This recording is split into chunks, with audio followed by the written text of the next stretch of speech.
Hello, Lobo Nation. Welcome once again to the principal's office for learning plan video number 2. In the last video, we kind of went over the basics of the learning plan, and so I wanted to make sure that we kind of walk through like one student's schedule so you can kind of actually see from a times perspective exactly like when a student would log in and kind of what would be expected of them throughout that day. So we're going to take one student's schedule and we're going to kind of compare it to the bell schedule that you should have received in your email. I know that it was kind of hard to really see that chart on the screen, so I wanted to make sure that I emailed that chart to you from the last video as well as some documents we're going to be looking at in this video so that you can kind of have those to compare to make sure that you're understanding exactly what I'm going through. So let's get started. Okay, so the first thing that we're going to look at is the bell schedule that we're going to follow for the 2020-2021 school year. As you'll notice, and as I alluded to in our first video, it does have an abbreviated schedule on Fridays.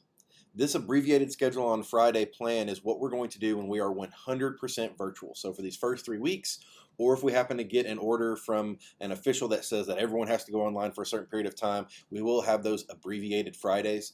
But once we get to a situation where we're face-to-face, then all we're going to do is alter that Friday to follow the regular bell schedule that you see Monday through Thursday. So now that we kind of have an idea of when those times are, now let's look at one sample student schedule.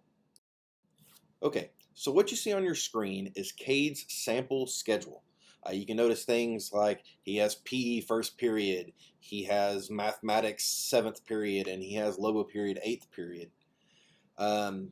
So what you have to do is look at the chart that I showed in the last video and look at Mondays and Wednesdays. We're looking at Cade's schedule on Monday. What classes he's going to have to directly sign in at a specific time in order to receive direct instruction in that class. So looking at the chart, we know that it's going to be math, Texas history, fine arts, and the Lobo period. So as you can see, we have fine arts from 1108 to 1156, 6th period history from 142 to 230, 7th period mathematics from 234 to 326, and the Lobo period from 330 to 430. So again, during that time, that student would be required to log in at 11:08 a.m. in order to be counted present for their fine arts class. They're going to be receiving direct instruction at that time. Same thing for history. At 1:42, they must be logged in order to receive attendance credit for that class at that time because they're receiving direct instruction from a teacher with the rest of their class. And if you notice the other periods, while it's true they do not have to log in during that time period to meet with those teachers will still be available during their class time for them to connect with, make sure that they have all their questions answered, that they understand assignments, because as you notice, while I don't have times highlighted on this chart during those other periods, you do see the word assignment because there is something that they will have to complete that day for that class in order to be counted present for that class. That's that asynchronous part of the day. They don't have direct instruction that day, but they still have things that they need to complete for that class so they do not fall behind. And those assignments must be completed by the end of the day. When we examine Cade's schedule on Tuesdays and Thursdays, we see obviously the reverse.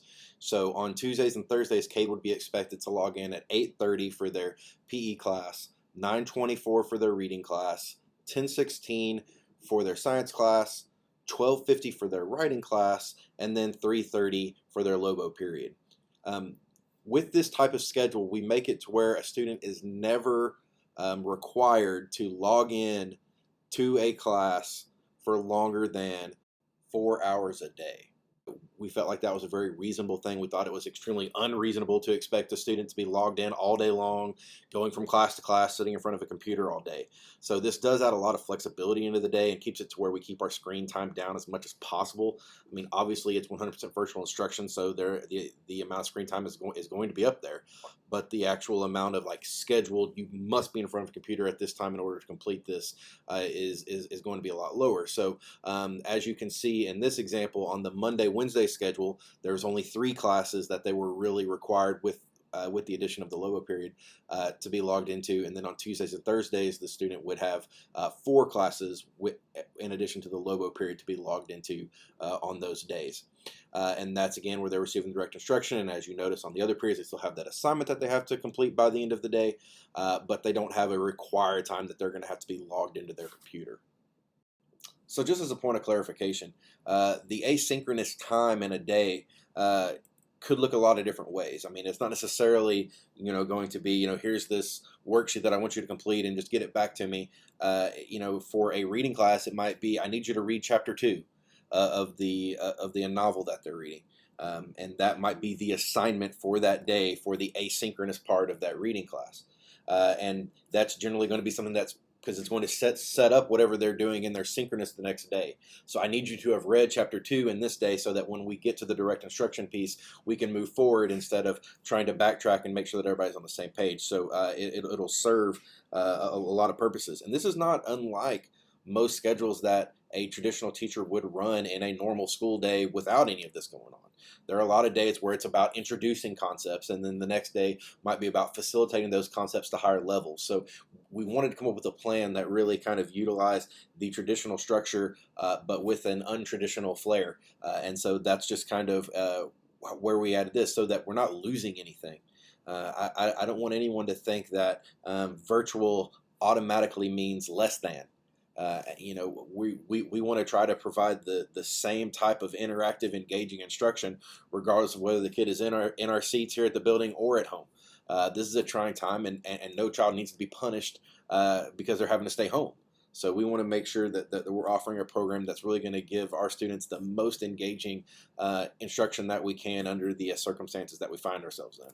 I think that one of the biggest differences between the plan we had at the spring and then the plan that we are going to be utilizing this fall is access to teachers. Over and over again, we heard from parents their concern that they didn't have the time due to working and trying to take care of their family and in some cases even the knowledge. I'm telling you, you would not want me to teach your kid algebra 1. I would do my best, but there are people that are way more skilled than I am at teaching algebra 1, so I understand that. And so we wanted to make sure that we had those times that not only are we expecting them to log with the teachers, but there are also times that every day a student could get in touch with his teacher to ask those questions and to get clarification and to get guidance and to be able to continue to start building those relationships that are so important for us as we progress throughout the year. And so this schedule really does that. You will never go a whole day where the student doesn't have the ability to have a face-to-face interaction with their teacher, and that to me is the most important thing. I did receive some emails with some questions. Some of them were answered in this video. Some of them were not. If your question wasn't answered in this video, I promise I have it. It just kind of went into a different category of topics, so I'll be addressing that in the next video where I hit a lot of other topics that are really more about the face-to-face interaction. What are we going to do when kids are here when it's time to go eat lunch? What are we going to do in the hallways? Things like that. So that video is going to be next. So be looking out for that. But I wanted to really make sure that I kind of walked through specifically what one student's schedule would actually look like in our system, and you'll be able to adapt that. As far as your child's schedule, we're going to be passing those out when we do the computer pickup. And so you'll be able to come up, get your student schedule, get their new laptop, check in your old one if you still have one, and then you will have that then. We're still finalizing the master schedule literally as we speak. And so we are don't have those to give you just quite yet, but we are very, very close. And so we're going to be ready for that. And having said that, make sure that you're looking for that video for the technology pickup. Other than that, that's pretty much all that I have, except that we are right at about 50% of our online registration. So that means there's still 300 of you who have not completed your online registration. Please get that done as quickly as humanly possible. And that's, making sure that we have all the updated information so that I can get everything out to you. Other than that, everybody have a great night.